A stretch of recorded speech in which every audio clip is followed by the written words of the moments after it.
Alex Padilla leaned forward, eyes locked on Pam Bondi, and in that instant the entire room felt like it shifted. You could almost hear the pressure tightening in the space between them. Because what started as a routine confirmation hearing was seconds away from turning into something else entirely, something raw, uncomfortable, and revealing. And whether anyone expected it or not, this moment would expose more about credibility, power, and responsibility than any prepared statement ever could.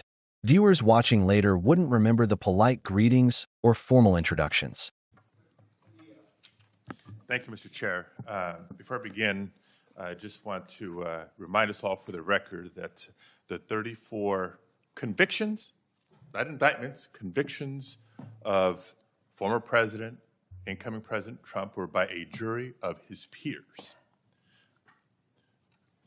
Thank you, Ms. Bondi, for being here today, and I too would like to welcome your family and friends who are here. Thank you. Appreciated the opportunity to meet yesterday to learn about your priorities and discuss a number of issues that are important to me.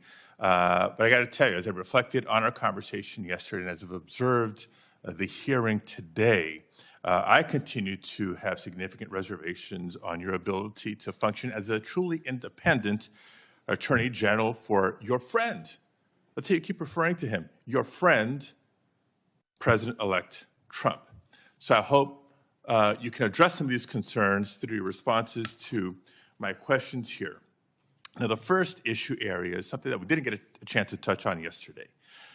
So I actually want to follow up on some of Senator Durbin's questions from earlier about the 2020 election. And to be specific, on the day after the 2020 presidential general election, you traveled to Philadelphia to appear alongside President Trump's then attorney, Rudy Giuliani.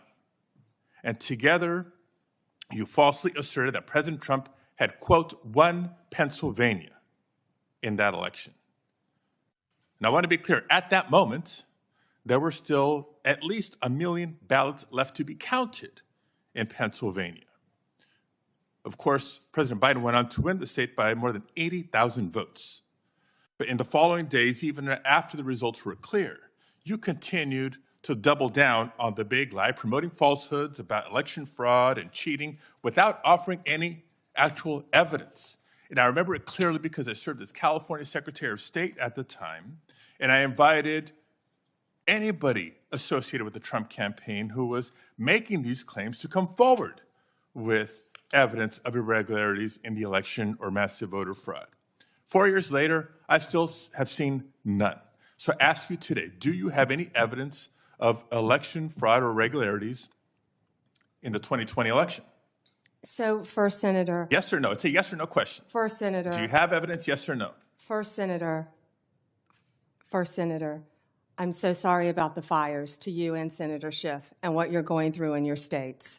I have to say that. I appreciate that. My clock is ticking, and I want to hear your answer. All of our hearts go out to everyone in California for what you're facing right now. I'm glad you asked the question about Pennsylvania. It's a yes or no question. I was hoping. Do you have evidence, yes or no? Senator, I was hoping you'd ask the question. Do you have evidence, yes or no? I traveled to Pennsylvania. Do you have the evidence, yes or no? I traveled, Senator, to Pennsylvania. Okay. You're not answering my question. If you have no evidence to offer, let me ask you this. Will you now retract your previous statements that Trump won Pennsylvania in the 2020 election, yes or no? Oh, Senator, I traveled to Pennsylvania, and let me tell you what I saw firsthand. Yes or no? I didn't talk about California because I was not in California. I talked about... Yes or no? Last time I'm going to ask. I talked about Pennsylvania because Mr. I Chair, was there. I'm going to move on because she's clearly not answering my questions. And I want to know, colleagues, for everybody, members of the committee and everybody watching, that the attorney who stood beside Mr. Giuliani was making very similar statements. And he has since been disbarred from multiple jurisdictions for making these false claims about the 2020 election in court. And like Mr. Giuliani, as you've noted today, you've taken an oath to uphold the Constitution just as an attorney. And now you're asking us to consider you to serve as the chief law enforcement officer in our country. So it's imperative, Ms. Bondi, that you subscribe to facts and evidence and not politically convenient conspiracy theories. Your job will be, I'm speaking, your job will be to protect voters and election workers, not to undermine and dox them. Now, I know that earlier you agreed that Joe Biden is in fact president, but many of the president-elect's inner circle continue to spread the big lie about the 2020 election. Then we'll move on to a different topic. I know Senator, that's one you were that you're obviously speaking. not comfortable May with. I speak? You cut When I me ask off you the when I next was question, speaking. you can speak, and I hope you answer, Ms. Bondi. Well, I'd now, like when to we met answer yesterday, the previous one, Senator. when we met yesterday, You pointed your finger at me and you said did not you were seem speaking. to be familiar Let me answer with my question. the I'm not going to be Citizenship bullied by you, Clause, the Senator 14th Padilla. Amendment of the United States of America, which was deeply disappointing. I guess you And I'm didn't want to hoping you're hear more my familiar answer with it about today Pennsylvania. after I gave an opportunity to study overnight. So can you tell me and this committee what the Citizenship Clause of the 14th Amendment says? Senator, I'm here to answer your questions. I'm not here to do your homework and study for you. If I am confirmed as You're Attorney the one General, asking for a confirmation hey, vote, you ma'am. cut me off. Can I please finish? What does the 14th Amendment say? Senator, the 14th Amendment, we all know, addresses birthright citizenship. I've been a state prosecutor. I've been a state AG. I look forward to, even given your remarks today, working with you and the people of California if I am confirmed as the 87th Attorney General of the United States of America. I didn't take your homework assignment. I'm sorry. I was preparing for today. So on the 14th Amendment, now you've testified repeatedly to this committee that you will uphold the laws of this country and defend the Constitution of the United States. Do you believe birthright citizenship is the law of the land, and will you defend it regardless of a child born in the United States, regardless of their parents' immigration status? Senator, I will study birthright citizenship.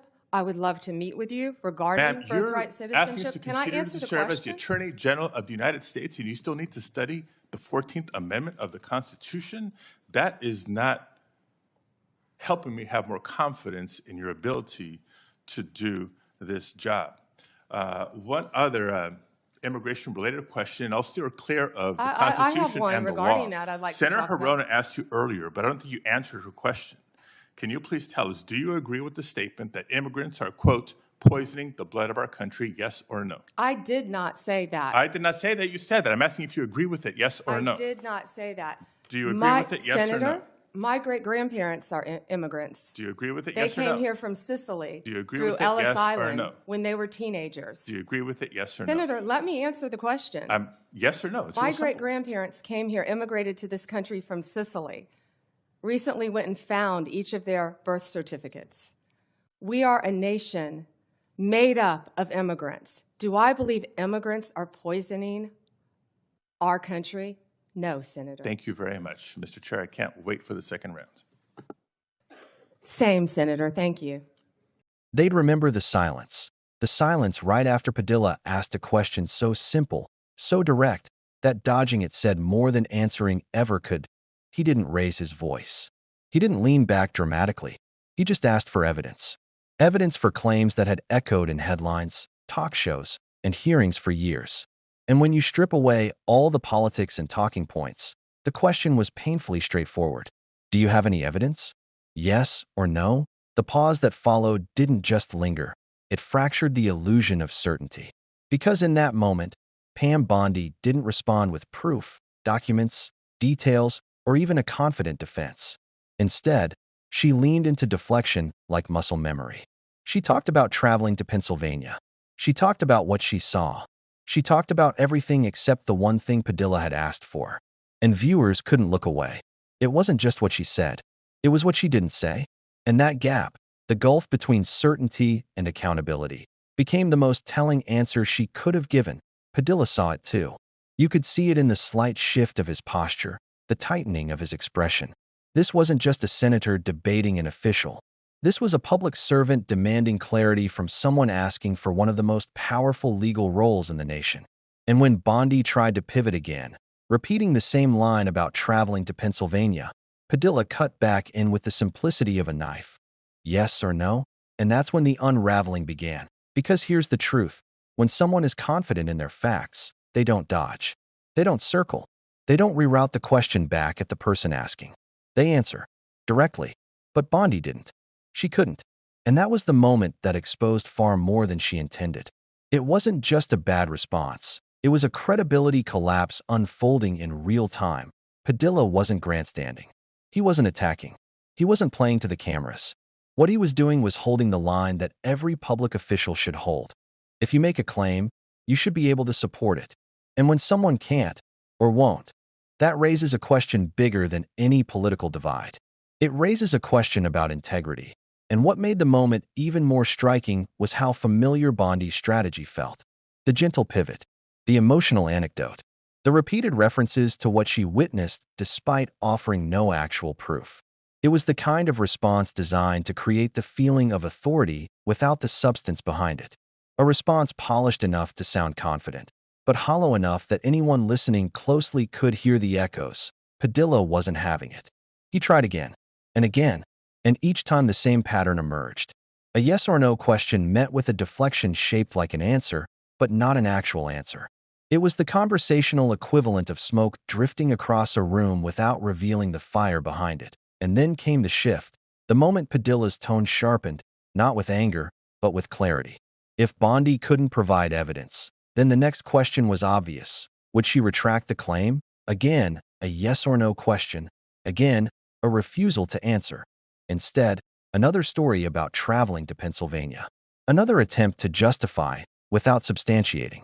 Another circle around the truth rather than walking through it. Was at this point people watching didn't need Padilla's commentary to understand the significance. They could see it for themselves. The nominee for one of the most powerful positions in the country was being asked to show her understanding of responsibility, honesty, and legal grounding. And instead, she sidestepped, over and over, until the sidestepping itself became the answer. Padilla moved on only because he had to, but the damage was already done. The air in the room felt different, heavier. Everyone watching could see the shift, and it reverberated into the next exchange like a fault line cracking open. Because what came next wasn't a narrow issue about hearings or election claims. It was something deeper, the Constitution. The foundation of every legal decision an attorney general is supposed to uphold. Padilla asked her about the 14th Amendment, not a niche detail, not an obscure clause, but a core principle of citizenship and rights. And Bondi responded with a line that stunned even people hardened to political theater. "I'm not here to do your homework." The silence that followed wasn't confusion.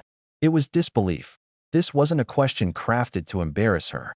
It was a straightforward test of basic constitutional understanding. And the nominee for Attorney General responded like someone avoiding a pop quiz, not like someone stepping into the highest legal office in the nation.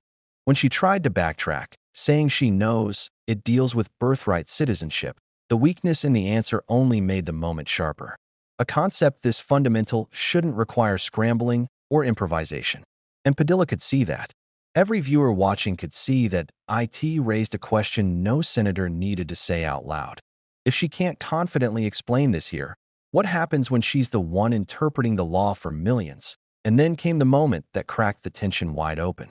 Padilla asked her about rhetoric that had been repeated by political figures, harmful, dehumanizing language that suggested immigrants were poisoning the blood of our country. He didn't accuse her of saying it. He simply asked whether she agreed with it. Again, the question was yes or no. Again, she refused to answer directly. Instead, she recited a family story about her great-grandparents immigrating from Sicily. A heartfelt moment, maybe, but also a shield. A way to imply she couldn't possibly agree with such rhetoric because of her heritage, without actually confronting the question itself. Padilla repeated it again. Yes or no. Again, she didn't answer. Finally, after being cornered by her own evasiveness, she said no. But not before the damage was done. Because in a confirmation hearing, timing matters. Clarity matters. Precision matters. And every second of avoidance spoke louder than the denial she eventually offered. The tension broke, but the impression remained. And as the hearing moved on, one thing became unmistakably clear. This wasn't a story about disagreements or ideology. This was a story about accountability, competence, and the weight of responsibility. Bondi presented herself as someone ready to uphold the Constitution, defend the country, and lead with principle. But when asked to demonstrate the very qualities the role demands, she wavered not once, but repeatedly. Not subtly, visibly. Her answers weren't just evasive.